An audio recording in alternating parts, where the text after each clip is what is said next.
Good morning, everyone. Let's wait just 2 or 3 minutes, maybe less, let's see, and waiting for some other people to join.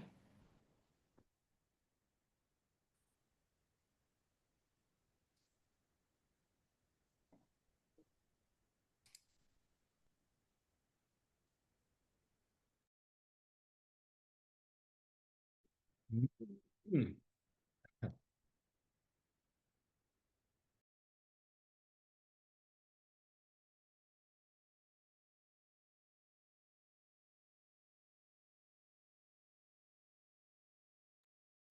Okay, we are 12 now. Let's just give it 1 more minute and we can start. Thank you so much for being here.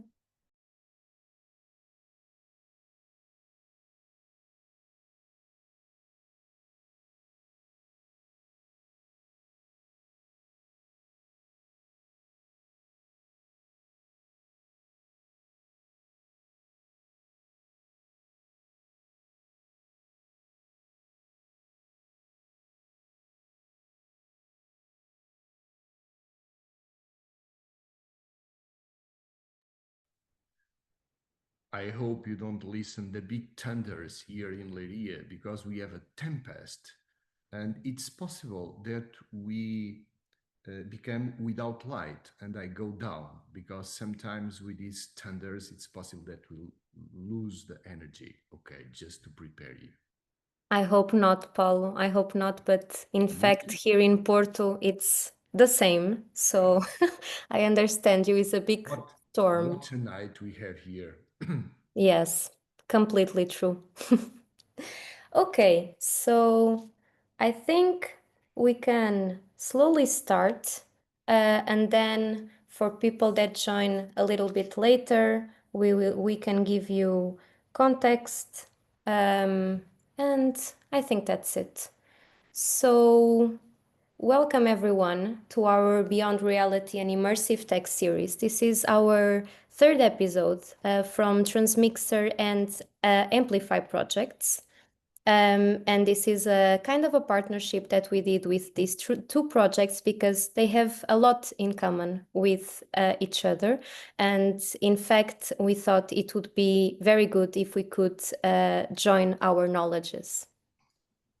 So, as I told you, this is an immersive text series, which means that we had 3 episodes uh, of broader, how can I say, broader subjects to explore different things that in our projects we consider very important. So the first one was focused in reimagining realities, how XR and AI are redefining the creative expression. Then the second one was more about the ethical part, creative futures, ethical frames. And now we have opportunities beyond reality, exploring the new creative frontier. Let's pass. So, opportunities beyond reality, exploring the new creative frontier is a subject for today. And of course, some rules about the housekeeping. This webinar is being recorded, the structure of it. So we will have a short intro of speakers and the project, more or less 5 to 10 minutes. Then we will pass to a panel discussion with our fantastic speakers. And then we will have 15 minutes for questions, for Q&As. And then if you have some question, of course, that you can put it in the chat. Whenever you want during the session, and then we will address it in the end. So, firstly, about Amplify. I'm from Amplify, by the way. I'm the communication manager. My name is Sara Canedo, and I work in F6S. By developing new digital tools powered by AI and XR, Amplify Portable and Amplify Immersive, which are our two technologies, this project aims to offer artists, cultural and creative industries free resources to explore the digital interface, also known as phygital experience. And we also had this joke that we say, let's get phygital. So this is our motto for the project. So phygital is a strong concept for us. Then we have the Transmixer project, which is reimagining the media landscape by using AR and XR technologies to turn audience from passive viewers into active co-creators of media experiences. The project aims to empower the cultural and creative sectors by building tools that truly respond to their needs. So, Transmixer is developing 4 pilots co-created with users and stakeholders to build real-world creative solutions. And we have here our 3 beautiful and fantastic speakers. So, Paulo, I will start with you. Can you present yourself? Thank you for the invitation. It's a pleasure to be here. I will share with you with my very personal English, which is very poor, but I'm a Portuguese musicologist. All my life, I direct conservatoires, music schools. But in the last 3 decades, I give time to participatory art projects with community and special with babies. And in Amplify project, because we believe that babies have a great power to change the world, because change ourselves, each one of us, we want to give more protagonism to the babies in a concert. And in this project, we will try that the composers of the music of concerts will be the babies, using technology, of course, virtual reality. And of course, we are changing all the way of thinking a concert for babies.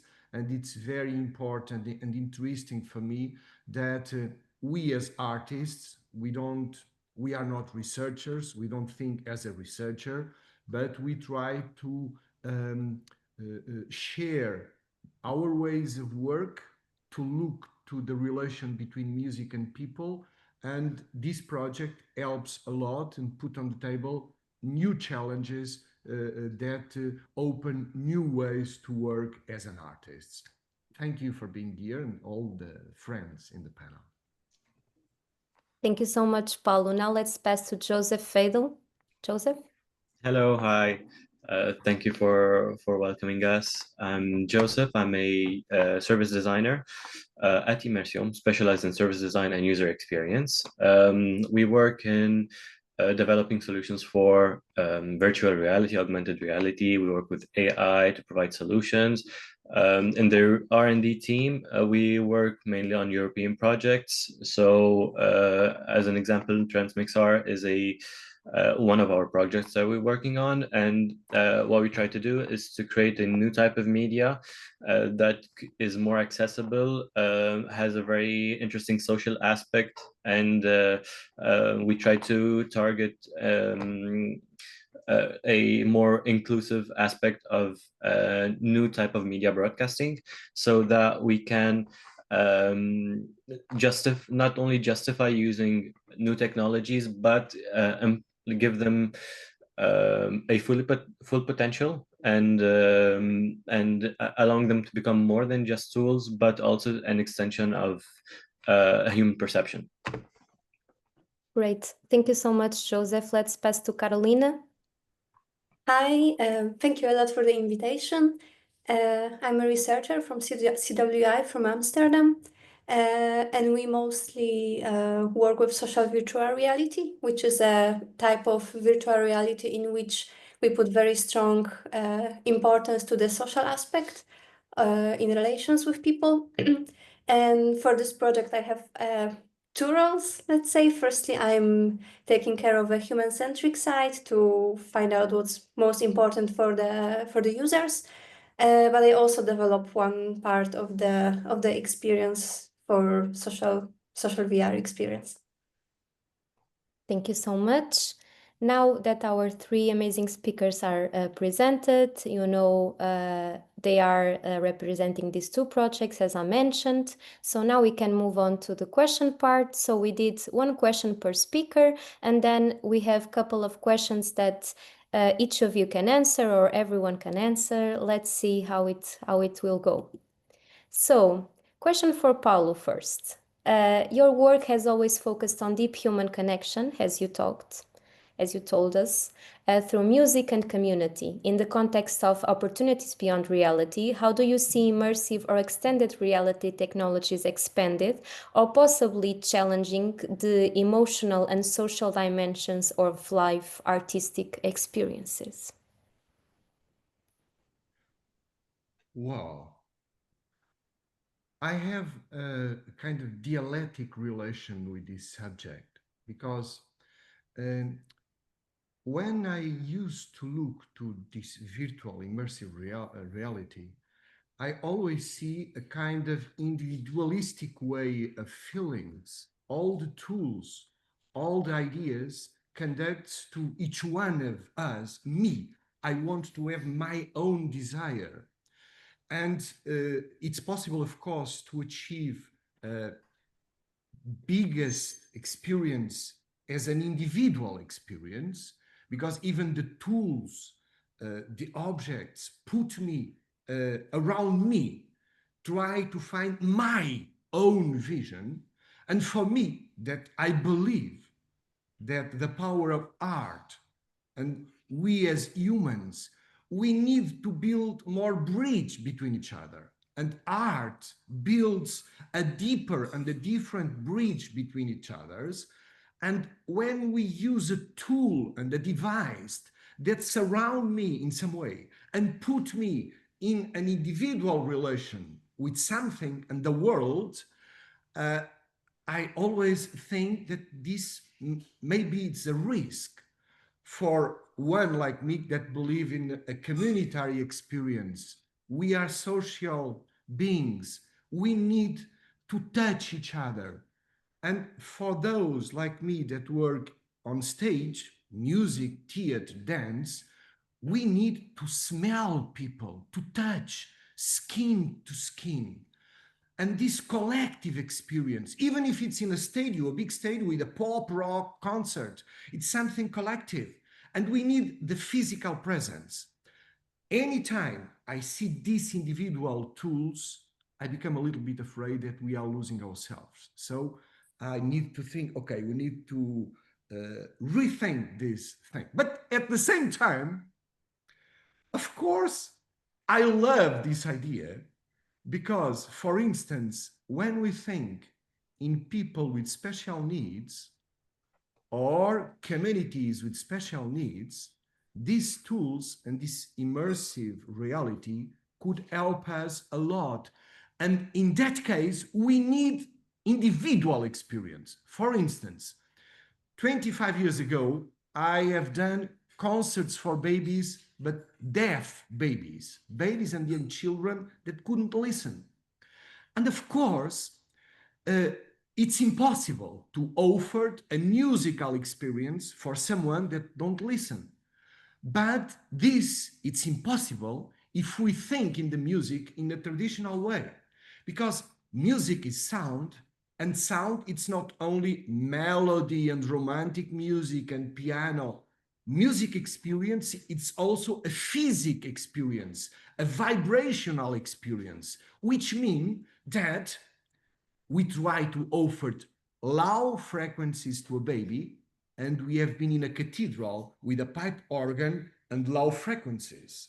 We offer to the mothers big balloons pressed of air, and the mothers hug the babies, listen these sounds, and of course, what I aim in that time is to have an immersive tool to offer this way. And then some mothers listen for the first time babies and young children singing, because these human beings have experienced sound in a different way, because this is an analogical immersive tool.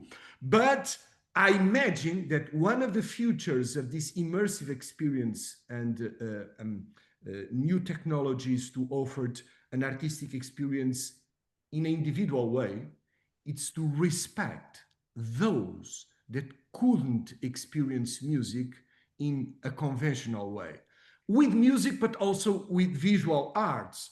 For instance, when blind people go to an exhibition, may have an audio description, but it's not the same. I imagine that immersive reality could offer a new experience to see a painter in a different way, that it's not to describe the same picture as someone that could see, interpret, and live that emotion. So it's possible to use this technology to offer a real individual experience for those that have individual needs.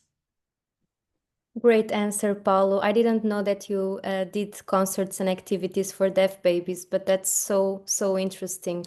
And you're right that the perception of like deaf people and blind people is very different, but we can make it worth and special. You're muted, you're muted.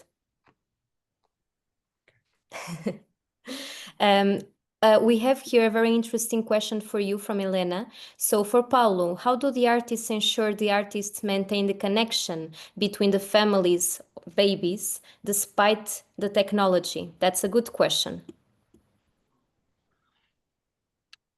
Well, when we play for babies, in fact, we don't play only for babies. Babies don't come alone. We are connected. When a baby is in a concert, are connected. The emotions that the mothers and the fathers and the grandparents feel in that moment affected the baby. And when we observe the eyes of the baby, the rhythmic of breathing, and the mother are totally connected with that moment, the baby are also connected. If the mother are there with no connection, the baby is not connected. So how we maintain this global total relation between the artists, the parents, and the babies with the technology. The technology couldn't disturb. And that's why we are co-designing the project with parents since 6 months ago. And we try to talk with the parents, what disturbed you in a concert? What affected you? And for instance, parents told us we don't want any screens on stage because we don't want to look to a screen. We want to look to our babies. In fact, when we record a concerts for babies, the parents don't look to the artists. The parents don't look to stage. The parents just look to the babies. Because what moves parents to go to a concert is to discover how my baby react to Mozart, to piano music, to a dancer. How my baby feels at this moment.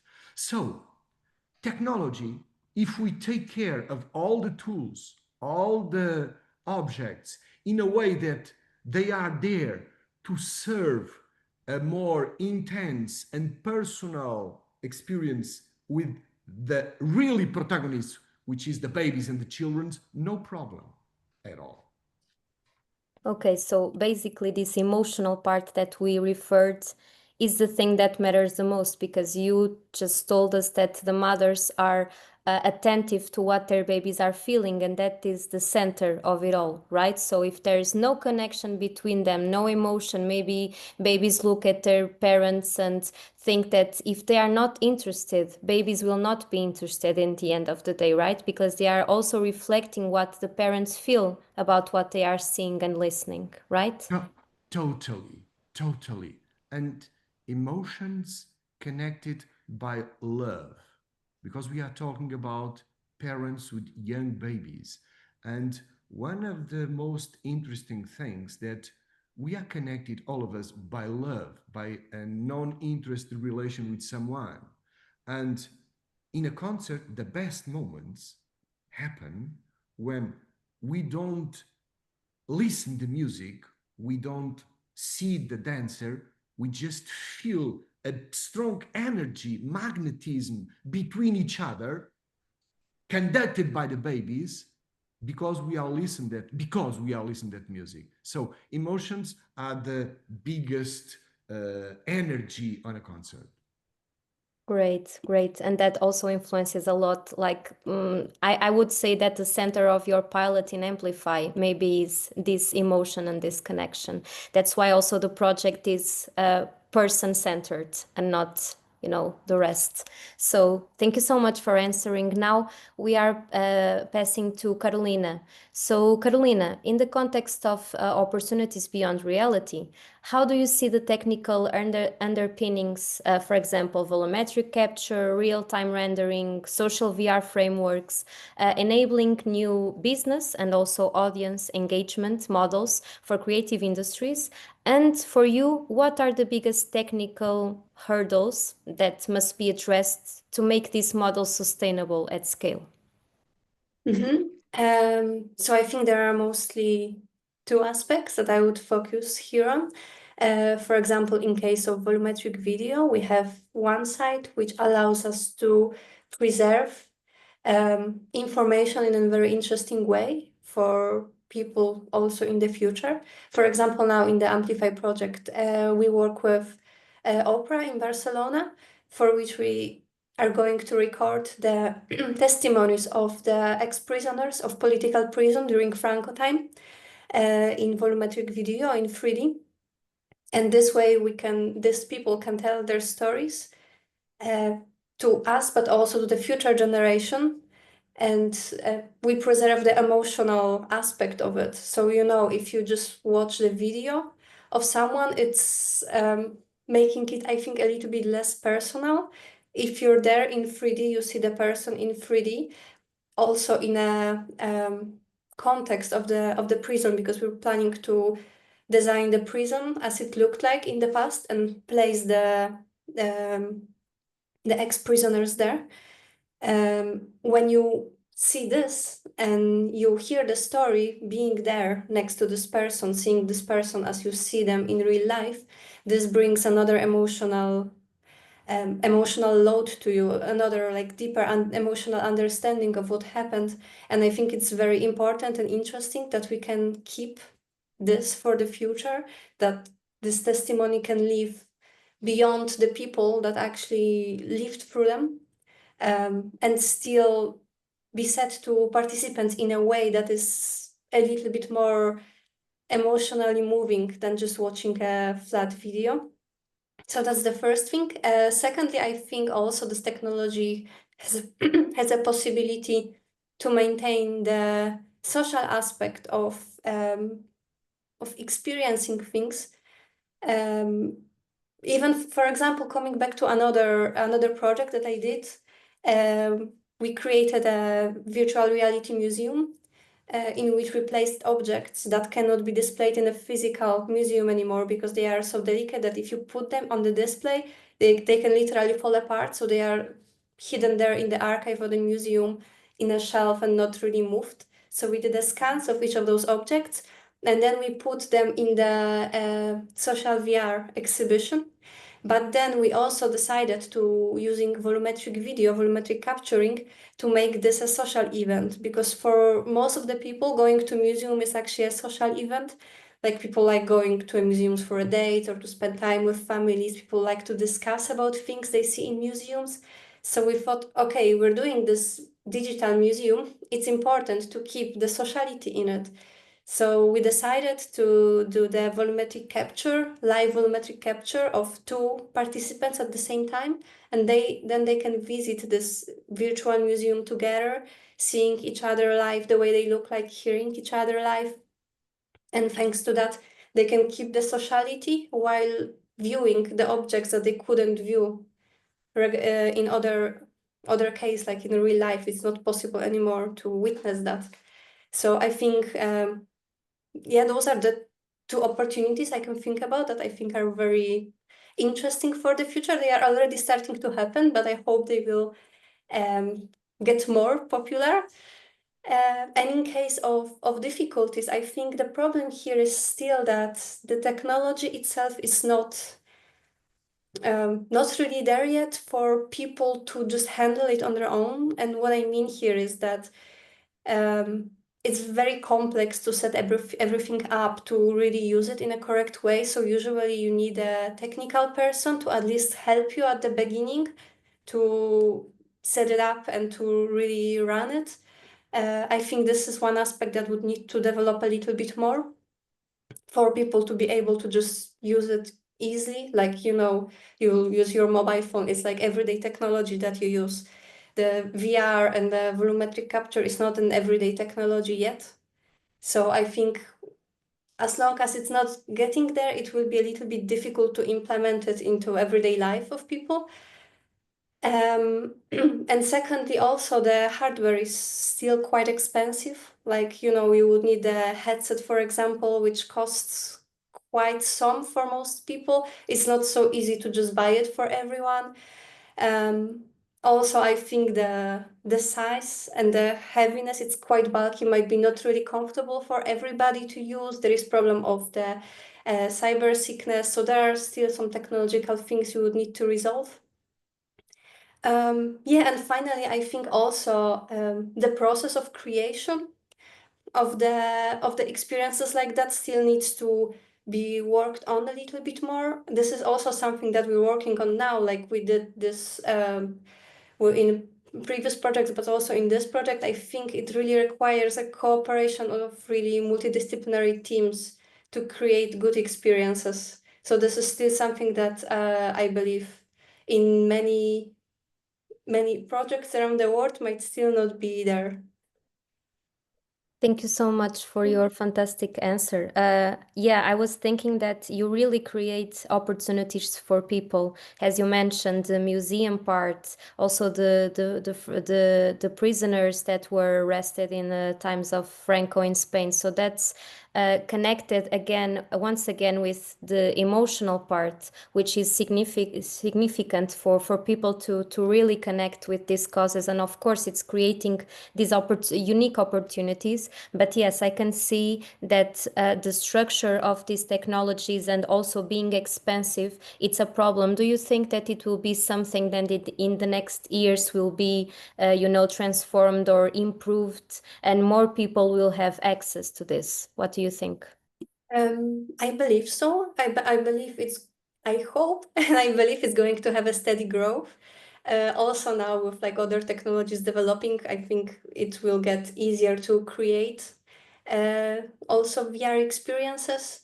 So I honestly believe it will develop. I don't know if it will develop to the level of mobile phones, but I think it definitely will get more popular in the future. Me too. I really hope so. Let's pass now to Joseph.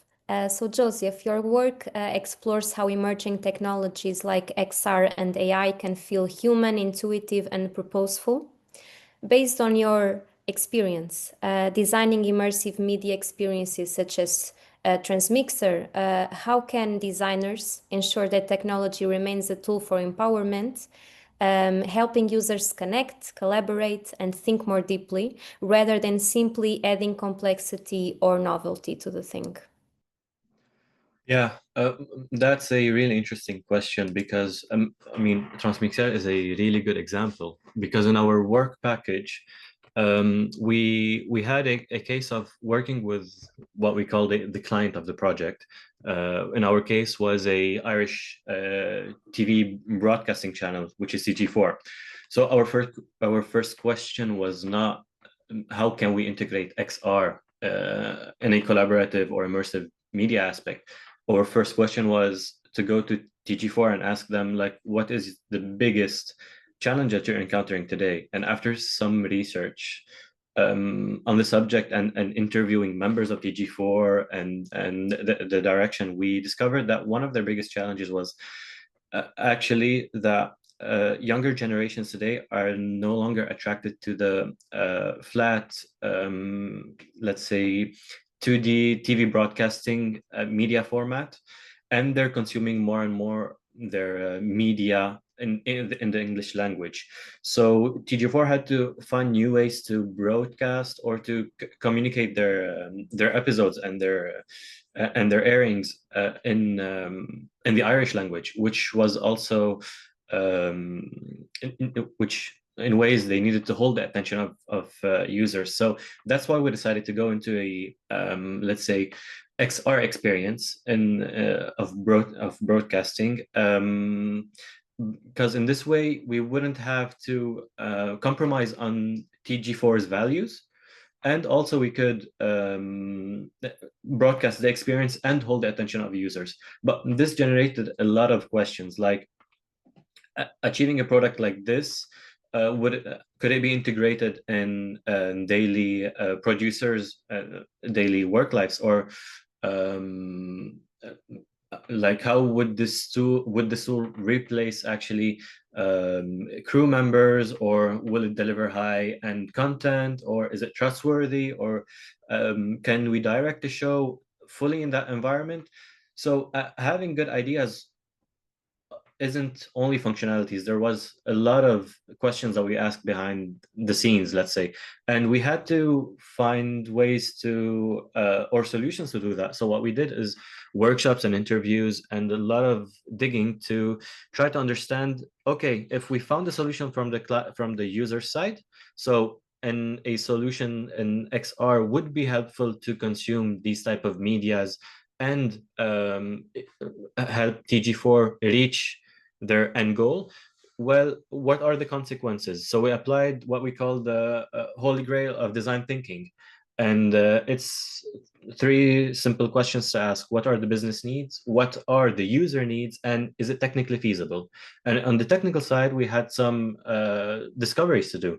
And what we had to do is study ergonomics, like if we create a solution that is mimicking a real studio, would the employees, or let's say sound designers or directors, actually use it? And we discovered that mimicking a real studio in terms of affordance was really good, because it would they know what every, let's say, toggle would do, but in terms of usability, it was kind of hard to do that in a virtual environment. So we had to lower the fidelity and downgrade it to do a minimalistic approach of mimicking, so that in terms of usability, it would be easier. And we only achieved that by testing. And so testing and iterating to find the just middle, while keeping a clear significance of each function, and it being easy to use. So that wasn't easy to reach, but at the end we managed to have something quite intuitive, and it resulted in actually a product at the end that any person, even if they're not specialists, if they put on the headset from the, let's say, directing crew, they could understand what each function does, how to direct a studio, how to use cameras and move them, and all of these things. So in our last tests, we understood that actually our product was kind of successful. And to sum it up, I think we have like some guidelines to understand in design to help us not only create functionalities, but truly products that solve solutions. And we need to ask ourselves the right questions before starting to create anything. We need to create solutions that are actually customizable and that could be adopted by users, because one size doesn't fit all. So by creating this type of solution, we allowed every user, every end user that is watching the broadcast, to navigate the environment on their own, to create their own understanding of the show, to define the results. So we didn't impose on them a narration in which we showed them a frame of the camera, and this is only what they see. We showed them the full environment in 360 around them, so that they can conclude the episode, and this allowed them to adopt and understand really the episode. And also we gave them a social aspect to it, so that in the social aspect, we allowed multiple users to join with each other, to comment to each other, to talk to each other, so that they can also iterate solutions and co-create an understanding of what we are displaying here. And we also worked on a very clear roadmap, and I think that was important, because we needed to prioritize the pain points of the client first, which was TG4, and put them in orders of importance, so that we can, with the time frame that we had, resolve the most important pain points, and then move on to at the end were like kind of functionalities or nice to haves. And I think the most important thing is continuously testing with the users and iterate accordingly, because rolling out products that are well done, but at the end they don't serve any use, or they don't resolve any problems, won't be adoptable by users. Of course, I can see that here that TG4 is it's a broadcasting company, as you told us. Can you tell us in what level of implementation of these solutions that you are creating they are? So what has been done until now or adopted by them? Just curiosity from my side. Yeah, of course. So the thing is that we started from our side at Immersion in the beginning to do very, like, after having a very clear roadmap and knowing what we wanted, we worked a lot on software before even implementing prototypes. And when we had like and the end of the first year, like a compact, very robust prototype, we tested it and we saw that it wasn't actually realistically adoptable by the user. So we had to restart over again. And what we did is that we developed small breaks and we implemented them at the clients. So what happened at the end is that, or today, is that in TG4 they have a studio in which they have 4 Kinect cameras to capture in volumetric, which was a solution provided by CWI, and to do volumetric streaming in live, to be able to stream a presenter in a studio that is talking to the people. And they have also a director's application in the headset, which allows them to manage camera point of views, changing environments if they're in a studio or if they're in a 360 environment. Also, they have a 360 camera for journalists that want to go on the field and do live reporting. So the final idea was that a presenter captured in volumetric would be sitting in a studio, and end users wearing headsets, they're watching this presenter in the same studio in front of them in volumetric capture, talking to them and telling them like the story of the episode. And from time to time, he would switch studios, go to another 3D model studio that we made, like let's say a ski slope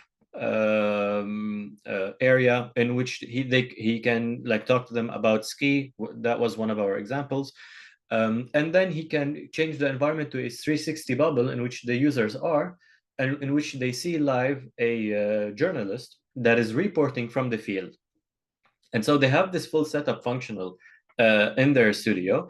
And we duplicated the same setup in our company so that we can, every time they give us bugs and reports, we can modify them and iterate and send them new versions of the software as the hardware won't change. And it's a continuous, let's say, upgrading system. So the two systems are in both locations, and we just update in hours and send to theirs. Such interesting process. So now between us we talked about concert for babies and deaf babies and blind people. Then we talked about prisoners saying experiences. Then we talked about artifacts in museums that are very fragile for people to see them. And then we talked about journalists being in different landscapes and have this 360 view. And so it's very interesting, your work, and very different, but that's the main objective of this webinar, is like the opportunities beyond reality that gives to people in society, right? So this was our main subject, and that's exactly what you are doing. And it's very funny, Joseph, that you have this connection with CWI where Karolina works, so with the volumetric video. So that's very nice to know also. For the sake of time, because we have 20 minutes and then we open a little bit for Q&A, even if we had questions before. Projects like Transmixer and Amplify aim to bridge artistic expression and advanced technology, as we know. What do you think are the key ingredients for successful collaboration between artists, technologists, and institutions in this very evolving and rapid, like hybrid landscape, so to say? Who wants to go first? I'm on. Okay, Paulo, let's go. I knew it would be you this time. Please. But, well, I think it's very important to realize that we have different grammars, different vocabularies. When we join artists with researchers, with institutions, we don't live in the same world. And I think it's very important. Joseph told that we need the right questions before we do anything. And I think we need to drink coffee or beer or do a promenade with together artists, researchers, and institutions, because what we need before anything is to have a common desire, a common goal, a common need, not a need connected or a question connected with our expertise, our institution, but we need a common question for the society, the city where we live, the country, our friends, our sons and daughters. We need a common questions. And what I feel is when we drink a coffee first and we feel each other and we accept and we discover, and there is an epiphany of something that researchers, artists, and institutions want to do together, because usual we artists, we need public, we need likes, we need visibility. Researchers need papers, patents. Institutions need rankings, top, be on top. But if we just do this, even if we are the best artists, the best researchers, the biggest institutions, we don't do nothing. We just spend time. So I think to tune our different vocabularies, we need to know each other a little better. It's not enough to join together. It's not enough. In 3 years project, in 1 hour of webinar, of 10 face-to-face meetings, it's not enough. Previous to all of this, we need to together look to the world, look to our landscape, and discover something in common, a desire in common. I think this is the first thing. If we don't invest, if we don't take care at this first moment, it's the prelude of the project. We don't achieve a good result. We just achieve good patents, good papers. We go on top in the rankings, but this disappear after a few seconds. So I think artists, we are restless. We need to do something. We need to find new ways. And researchers have the tools, have the practice of build, of improve something. Institutions nowadays are very important because we are talking about politics. We are talking about money, community money. Research in Europe, it's totally different of research in China, India, States. And of course, we need to achieve a common table, a common garden, a common landscape to create. After that, okay, after that we can work. But I think we need this first moment. We need to be together before we have the project, because usual all the artists, all the technological have the question, have the proposal, and we join together to work on it. This is not enough. I agree with you, Paulo. So it's kind of a bridge that is needed to be formed before for institutions, artists, technologists to function well together. As we say, like the most important businesses sometimes they are done in a lunch or a coffee, or for example in northern countries they are done in saunas, for example, as people told me. Totally right. We need saunas together. And then, sorry, just another little thing. When we artists listen to talk about users, these expressions, so the users, please, Joseph, Karolina, and all the researchers, We are the users. We are the users. When we need to feel that everything we do is to everyone. So we are part of the users. So if we just think in the others, again, we are talking about community. We have different expertises, knowledges, but we have common values, common planet, common goals. And I think we need to take care of these common things. Anytime we put our eyes and our brain and our money in something just to me, to my institution, we are losing the big picture, what really matters. We are the users in all projects. Sorry. It was fantastic. Someone wants to add something? Yeah, I mean, you're 100% right on that. When we dumb it down by talking about user, but also and specifically in, like, let's say, service design, what we try to achieve is that we don't like that much the word user because it defines like a customer or a client, and we use the word like human experience because it doesn't only consider what is the when we talk about user, we say users are how can we provide something to make a user go in a certain way, so to direct them in a condition. When we talk about humans, we go in a more aspect where what do they feel, what do they need. A very good example is, and we say all the time, like what a user wants is not what a user needs. In an example, we're not doing any commercials, but like in a very recent example, with Netflix, let's say, they tried to do a test in which they said, okay, today we will give our users a very brief sample of the movies that we have, to show them what are our options that we can provide them, and hope that they would subscribe to us.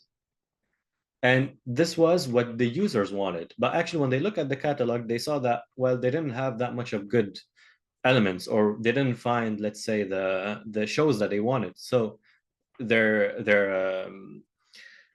subscription rates went down because it wasn't what they actually needed. And this is a subtlety. It's that also going further than asking the correct questions is that do not create something that is very literal. You need to also be creative, go in abstract solutions and test stuff, because you never know where the idea can come from. You can just have a very idea that you can consider kind of dumb, but when you test it out, you'll see that, well, there's a market for it. There's people that want it. It serves a purpose. And as long as something serves a purpose and that it provides a solution for somebody, well, it is useful. You're absolutely right.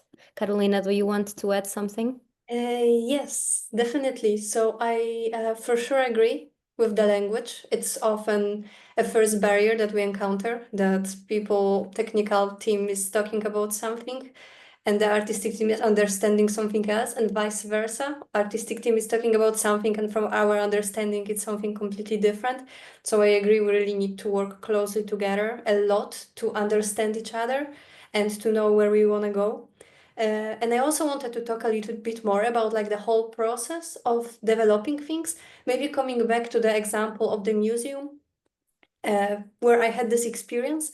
So what I know is that still very often the process of creating digital exhibition or technology enhanced exhibitions is that either the curators just have their idea, create a story, create like the whole curation part, and then they ask the technical team to kind of implement it. So it starts from one team and it's handed over to another team, and it not always works really well. So what I believe in is that it's very important for the both teams to work closely together from the very beginning, from the initial ideas, discussions, the first brainstorming meetings, through the requirement collection, and then through the whole design process up to the very end. Everybody should take part in all the meetings and really actively take part in them so that we don't lose on things. Giving an example, sometimes for example, museum curators might not be aware that the technology can do something. So they can miss on very interesting aspects of, let's say, an exhibition because they just don't know that that's an option. And if we have this conversation from the very beginning, then people can communicate, can discover more new possibilities and come with more interesting ideas. But also other way around, like sometimes if it's very separated work, the technical team may spend hours, days working on something, and then the curators will be like, well, we don't like that. It doesn't fit our story. It doesn't fit our museum. So this is on the other side, a waste of time, waste of money, while they could have just worked on it together from the very beginning and just avoid all of these problems. So I think this cooperation over a very long time on each element, even if potentially it seems that maybe it's not so relevant for you, but you're important there because you're part of the whole thing. So your perspective is always very important in each stage. So I think this is very, very important. Yes, you're right. Like if we consider the opinions of, like, we are the users, but the people that are inside what we are doing, like from the beginning, it would spare, I think, a lot of hours of work, and it would facilitate a lot. So I really agree with you. We have 3 questions here on the chat. So maybe before passing to the other question, we can answer. So I think 2 questions are more or less the same. So which single technology is the biggest game changer right now? Because the other question is, what are some of the key technologies or tools that you see driving the most compelling work right now? So I think it's more or less the same question. I don't know if one of you can answer to this, but I think it's a very interesting question for us to see the technological part also. So yeah, if you can say something, go ahead. I can go for that if you want. So I work with technology on regular basis every day, from testing new VR headsets, as we basically at Immersion we probably tested them all till today. Other AI solutions, AR hardware, wearables, and elements like that. And I feel like today everybody is talking about AI, but in reality, I feel like AI is coming to a bottleneck where there are a handful of providers that are creating very big solutions and smaller ones that are recycling their work to make new solutions. So at the end, we're seeing a lot of repetition until new technologies will come. It's also limited to hardware, to computing power, all of these things. And I think the biggest like technology that is now today being talked about and developed is wearable microtechnology that can, especially in medical field, monitoring health, analysis, and generating data. Because in the end, big technology providers, their biggest goal is to generate data and to study behavior. So now wearables are growing very quickly and into a lot of use cases that we're seeing that are kind of useful.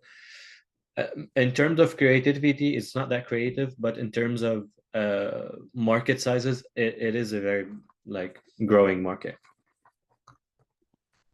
Great, thank you so much. Someone else wants to add their point of view? I'm not sure if it's answering about right now, because I think the question was about what's happening now.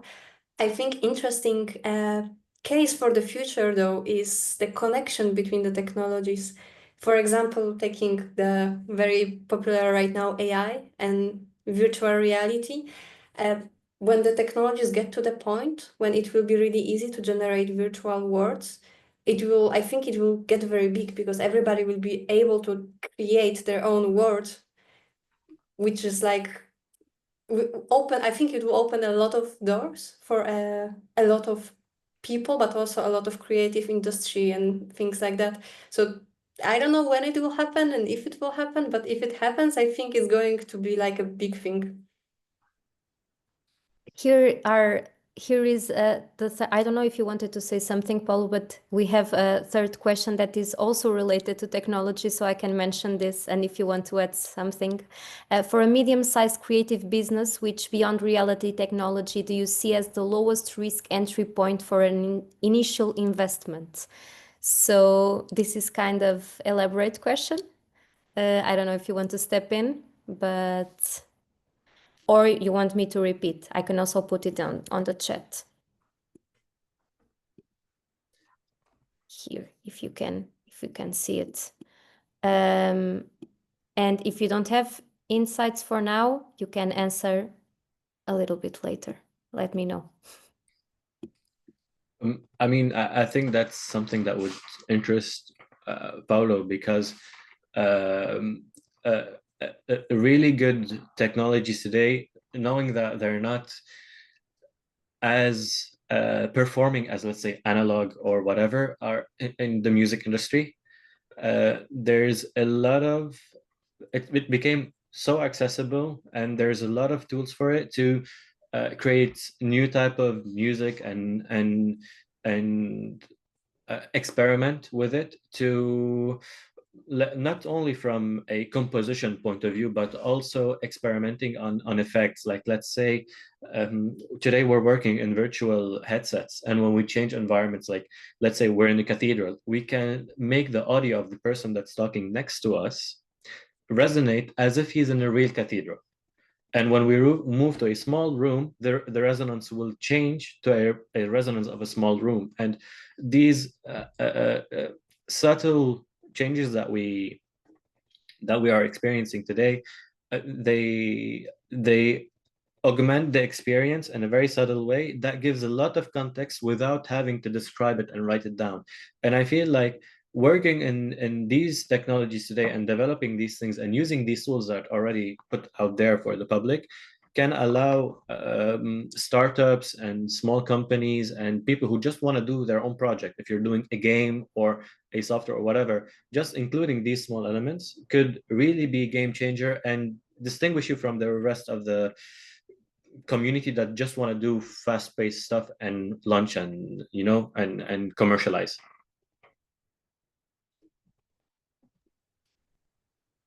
Someone wants to add something else, or we can move to the next question, because I see that François Matarazzo, which is from the Amplify project also, wrote, how can we maintain trust in technologies we don't understand? Good question, François. Anybody wants to step in? Trust. Always, Francois, put the finger on the on the place. I think we need to trust each other. We need to have a relation with people. We need to know which are the ones that create this, which are the ones that, why they do this. I think it's a matter of trust. Why this exists? What motivates this institution to make this? We need to know the story. We need to know the story. I think stories are important, stories of the people, the ones that create. What really motivates this? Why people pay this? Why the European Commission pay this? Why? What for? What are the politics for this? And I think trust is something that we that just exists if we, because we trust in people, not in. I think it's not possible to trust in apps, in technologies. We trust in people. We know. We talk about Elon Musk. We talk about this because when we know the people, what motivates these people, we create a relation with the tools. Like in real life, this is not new. This is as from the prehistory times. We trust people. We need to trust each other. And then what we do is connected with our values. So to me, in my opinion, we need to give us opportunity to make laws, if we need laws, to know Who are the ones that build this? Why they do this? The story of the people. And then I choose if I agree or not. Like sometimes we have a friend that it's a great expert on something, but because we don't like their values, the way you think, we don't go to drink a coffee or beer with him or with her. It's a matter of trust. It's not the interest of the tool. Oh, it's an amazing tool, but I don't want to use an amazing tool made by this guy, like the Tesla cars now, the market of the Tesla cars. I don't want to use, I love this car. After I know a little bit more about this person, I don't want to use this, even if it's a great car. So it's a matter of trust in people. We know the story of people. And that's why the fake news and the Photoshop nowadays of people in internet, it's a big risk. We need to know the real people, not with the screen, not with the logo, not with designers. No, the real one. Blood, touch each other, smell each other. This is the point. Sorry. Blood. I loved it. Now you're absolutely right. And it's very, very difficult nowadays to understand the truth behind things. Like, what is the real truth? Where is it? What can we read? What can we hear? What can we see that it's the truth or not? I had this very interesting European project, which is called Verity. It's over now, but it was about misinformation, about stewards of trust, who to trust. And I think this is a very important question. Sorry, Joseph and Carolina, if you want to say something. I stopped you from talking. Yes. So firstly, I definitely agree. Like especially at the beginning when the technology is new, we have to talk about it and make people understand, not necessarily on a very technical level, but on the like purpose level and generally how it works. I have a little bit of a sad insight, let's say, because I think when the technology gets big, it's not a problem of maintaining trust. The problem is other way around. Like people overly trust things that are mainstream. So for example, if we take AI right now, like most people don't really question it, and that's our problem. It's not a problem for people to trust in it. It's problem that they trust it too much. So I think in a case of trust, this after the technology gets mainstream, the problem is other way around. And maybe this is also something, if we want to be ethical, we should try to avoid. It's not maybe the best business approach, but ethically, I think it's the better thing to do. Joseph, you want to add something? I think you guys said it all. It's like I'm 100% with that. I don't have any comments, but actually, like, yeah, knowing the values and the means of why somebody made something tells you a lot about the product. So one issue probably is that sometimes people are too lazy to do the research or to get to know and in this case, well, you cannot allow yourself to judge why can I trust this. You need to also do your effort from your side, because as we say in France, that the law doesn't cover the ones that don't do the effort. So it's also an initiative that somebody needs to take to trust something and to get to know the person. Yeah, you have to work to explore, because if you don't do it, you're on your own. I think it's the thing that the French law. A big company that's creating a product is not gonna be aware. It's not gonna consider, to be very honest. Should I be honest with I don't know how many billions of people? Their end goal is to make money. So it's not something that they're gonna put in their titles. So yeah, unfortunately. Unfortunately. Okay, so for the sake of time, because we pass 4 minutes also, I will just finish with this question. So looking ahead, what excites you most about the creative possibilities beyond reality? How do you imagine this innovation shaping the future of art and culture in the next decade?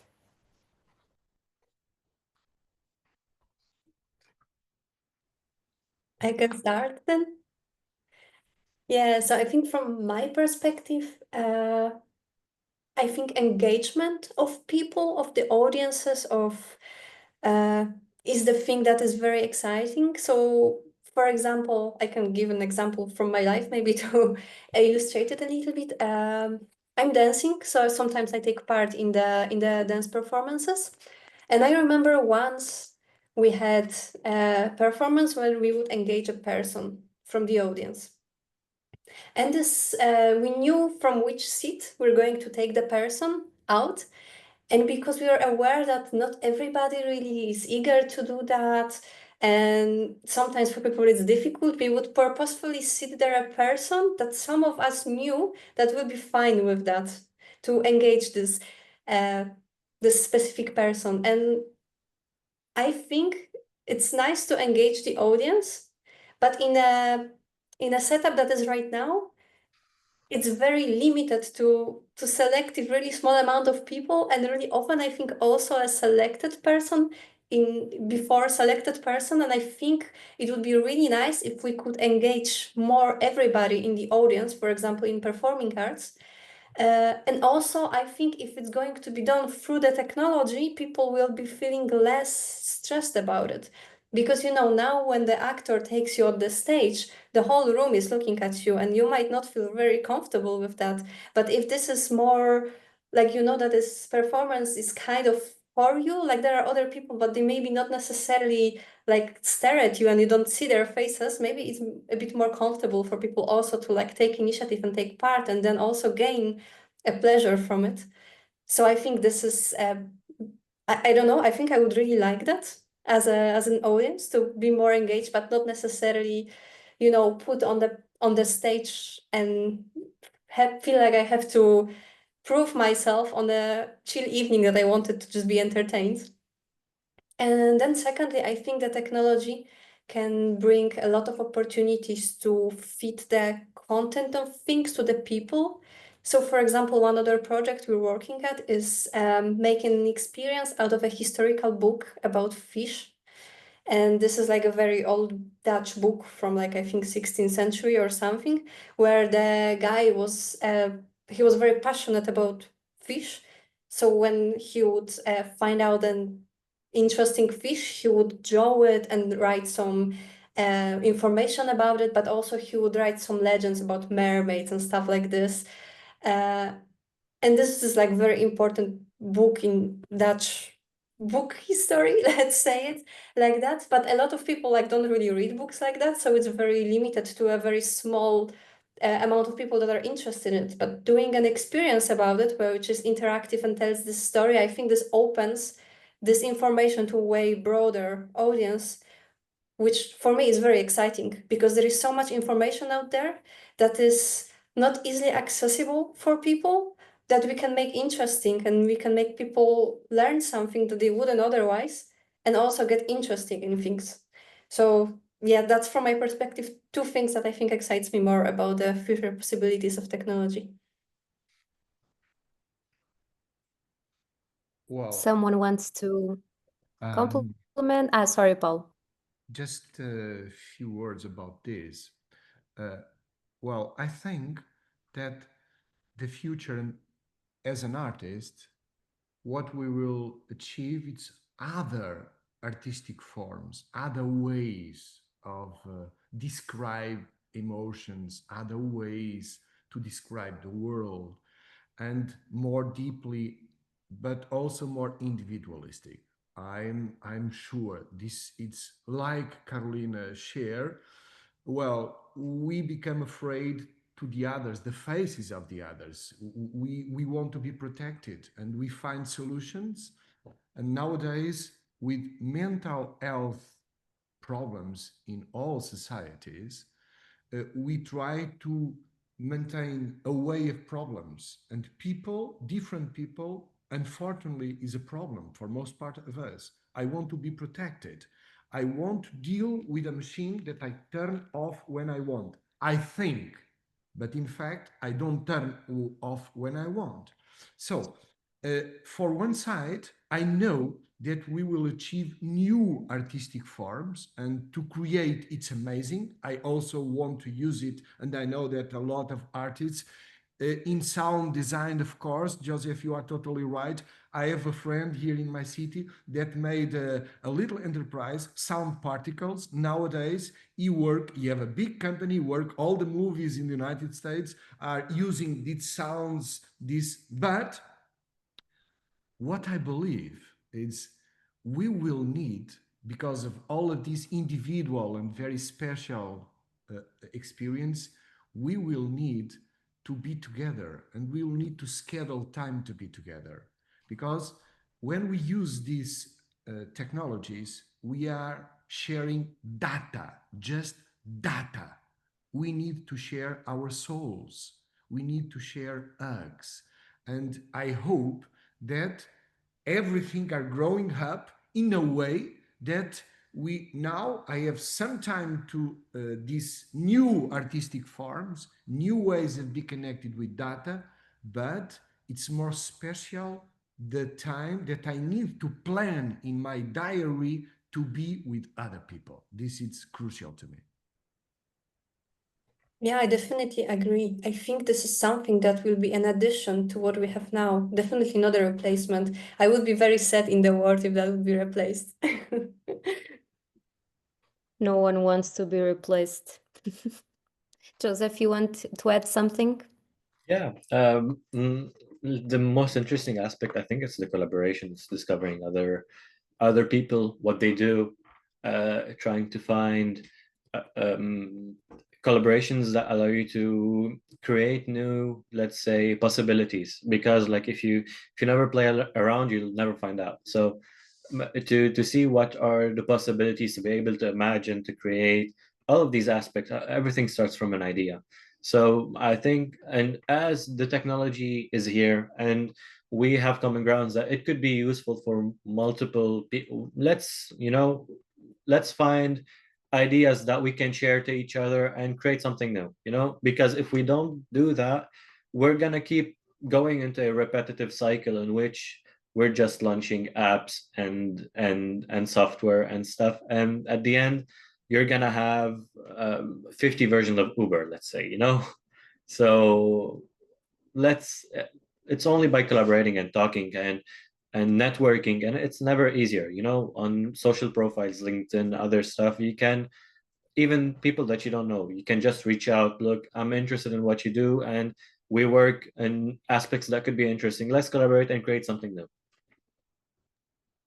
That's a great way to finish our webinar. Thank you so much to our speakers, and thank you to the people that are with us right now after 12 minutes of the time passing. This was the end of our 3 webinar episode, and we finished in a great way. So thank you so much for all your interventions, wiseness, and knowledge about these topics, which are topics that are very indeed like, how can I say, they were never so important as now. So thank you so much, and I hope that we can have more webinars together. You reflected very well what Amplify and Transmixer aim to do. So opportunities beyond reality is what our projects aim to do, and I hope they, in the end, have very good results. I know that they will. Yeah, and thank you again all for being here. I will just end with this, and that's it. Nothing else to say. So have a good day and see you next time. Thank you, Thank you Sarah. so much. Nice to be with you. Have a Bye nice day. bye. Nice to be with Bye-bye. you too. It was a pleasure.